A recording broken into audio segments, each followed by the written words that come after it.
So ayan mga kadrama-rama lang ko pong inaabangan nyo po no, yung next na mangyayari dito sa Lily at Matias dahil ngayon na nga pong araw na to yung pagtatapos nito at alam naman po natin mga kadrama na sobrang nakaka-tense na nga po yung pinapakita ni Director no dahil alam naman po natin na itong si Patricia ay nakatakas nga po no at tsaka itong si Lilith ay kinidnap nga po niya ni Patricia at alam naman po natin na gusto nga po talaga kasi ni Patricia na pagbayaran nga po talaga ni Lilith yung lahat ng mga ginawa niya dito kay Patricia, diba?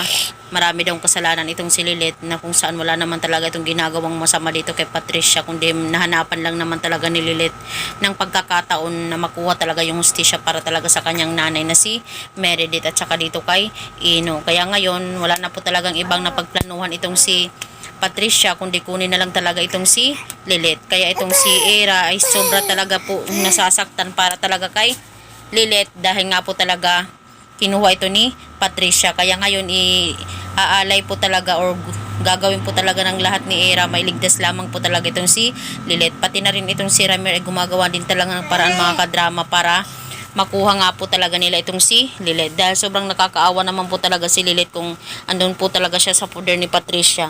Kaya itong si Ramir at saka si Era sobrang nakakahanga lang po talaga mga kadrama yung puso at damdamin nila dahil kaya nga po talaga nilang isakripisyo yung sarili po nila para kay Lilith. Hoping nga po talaga mga kadrama ay mailigtas na nga po talaga nila Era at saka nila Ramir itong si Lilith parang talaga ay tuluyan ng mabulok itong si Patricia doon talaga sa kulungan at pagbayaran niya talaga lahat ng mga ginawa niya. 'Di ba? Wala siyang awa na kahit yung maliit na tao ay talagang kaya niyang saktan. 'Di ba?